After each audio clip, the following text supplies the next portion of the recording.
Well, it has been a hot 7 years since Kelsea Ballerini has been to Australia. I think she's well and truly due for a comeback. She joins me right now. Kelsea, thanks so much for joining me. Oh my gosh, good day. Good day, mate.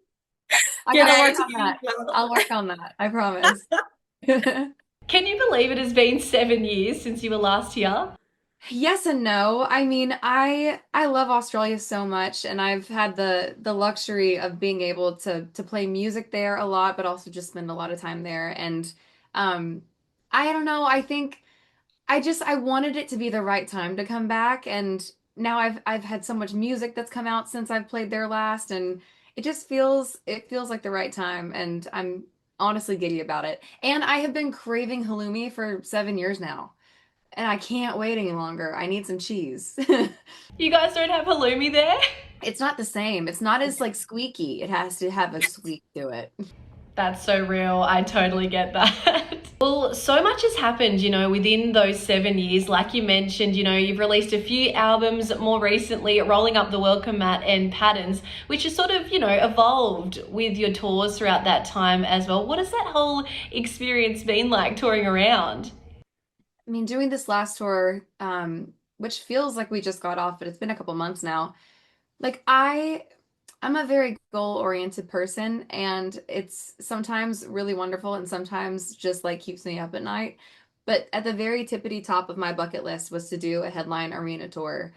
And I just think I've spent like that's my 10-year town story. Like I just have been doing the grind, wondering if maybe we could ever make that jump. Because I know it's a big jump, and just putting it together and trying to make it the most like I wanted it to be emotional. I wanted it to be glittery. I wanted it to be sassy. I wanted it to be sexy. I wanted it to have all the things that I hope people feel in my songs and in my music. So it was my baby, and I was so proud of it. And now being able to take what we did here in the States and kind of deconstruct it and add in a bunch of the music that I didn't play on this tour that I get to bring to Australia, like that's just a puzzle that I love to solve. I'm excited.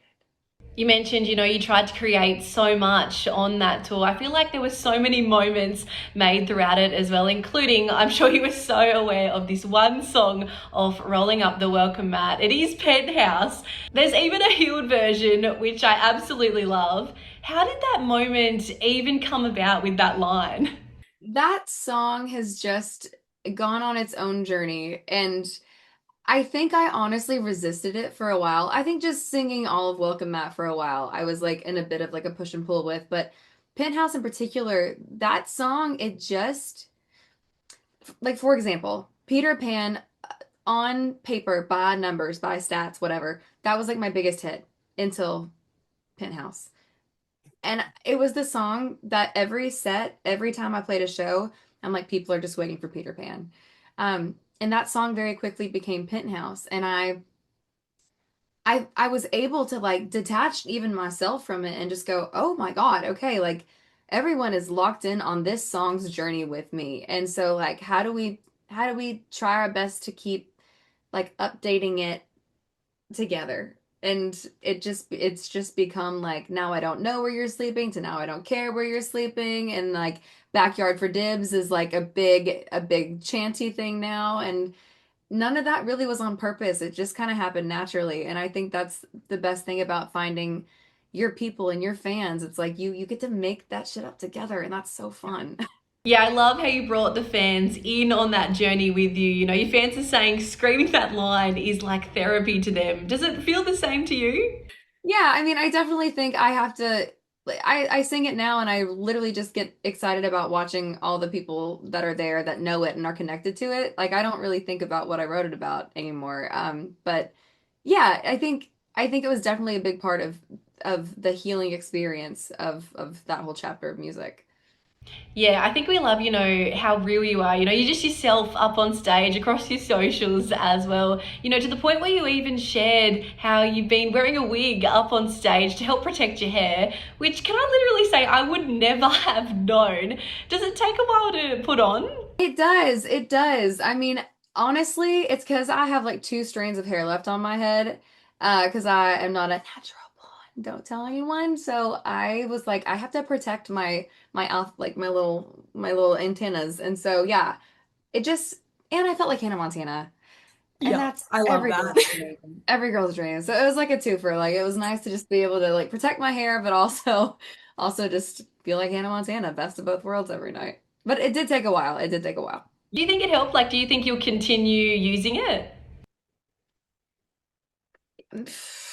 Maybe, maybe. But I also love a power pony. So I think it depends on the night, you know? Like I gotta see what each city's energy is to know if it's gonna be like, are we going Britney vibes or are we going like Ariana? I don't know yet. Yeah, just got to pick up on the vibe. Totally get that. Yeah. Well, I've got a round of 5 fast questions here if you're up for it. Yes, I love rapid fire. Let's do it. Let's do it. Let's do it. The first one I've got is what was the first album you ever bought? I believe it was Love, Pain, and the Whole Crazy Thing, Keith Urban. Amazing. I'm All not even right. saying that because he's Australian. I'm pretty sure that's the truth. I love it. I love it. Question number 2 is Dream Festival lineup. Who's headlining with you up on that festival stage? I really would like to headline Stagecoach one day, and Yeah, I'm happy to do that with anyone who's down. I love that. Yeah, I'm No down. one in particular that you'd like alongside you? I really love Carter Faith. I think Yeah. she's the coolest, and she's coming on this tour with me in Australia. So I'm really excited to just like I want to get to know her better. I want to have a glass of wine with her. Um, but I think she is just like the it girl. Yeah. Yeah, I love that. Well, the third one I've got is most played song on your playlist right now. What are you listening to? Probably Man Child by Sabrina. Yeah. Have It's an you it. learned the dance move to that one? How she's got Yeah, the like line dance? one thing about me is if you ever see me on the TikTok doing dances, someone needs to check on me, and that's the truth. Because I don't have it in me. I'm too old for that. I love that. I'm a bit the same. I'm trying to be in with it, but also like, who do I think I am? I'm no dancer.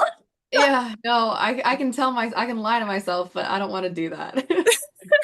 I love it. The next one I've got is what's one thing you always bring on tour with you or something you always do before you jump up on stage? My pre-tour ritual these days is really different than what it used to be. Like I used to I just had some blind faith that I don't have anymore. Like I would just rip a shot and be like, "Hey, what up, band? Let's go!" and just do it. And now I truly like I nebulize. I do a big vocal warm up, lozenges, honey, tea. Like I stretch my body. It helps. I didn't know. So yeah, I think it's just I think I care differently than I used to. And the stakes are higher, like the shows are bigger and I want to deliver the show that people are nice enough to show up for. So yeah, it takes me a solid 45 minutes of just Yeah. in panic and just absolute panic. Well, it doesn't show when you're up on stage, that's for sure. God, thank God. And the last one I've got is do you have a most embarrassing moment on tour or up on stage? Well, yeah, I mean, I unfortunately I have a couple, but the most recent one was the ending night of this last tour in Toronto, and I brought all my band and crew on stage to do Friends in Low Places, and we had talked about having our lift go up for the last chorus so we could get like a really cool shot of everyone, so we could frame it for everyone, and that lift went up first chorus, and I didn't know, and I took a tumble, and I still have one of those little seat donut cushion things in my kitchen because I really think I bruised my tailbone. And I was so embarrassed that I just like I stuck the landing with some weird like Yeah. and internally I was like, I don't know if my tailbone is okay. And That's it so wasn't. hard. Yeah. Yeah. And was so that happened like mid-show, like you kind of had to keep performing It like was that? towards the end, thank Yeah. God. But yeah, no, there were a couple more songs after that. And I was like, if the strut looks off, it's because it is. It's because the strut's off tonight. I can't stick the landing on this tour now, guys. I love it. Well, thank you so much for joining me, Kelsey. We cannot wait to have you come back to Australia. You're in so much demand that you even added some extra shows for us. So thank you so much for that. So excited. I'm so excited. Yeah, and I'll try to make each of the shows a little bit different too. So, keep everyone on their toes, me included. I love it so much. Can't wait to see you this coming December. Can't wait to scream Penthouse with you Let's as do well. it. Let's do it. Thanks so much for joining me, Kelsey. Of course. I'll see you soon.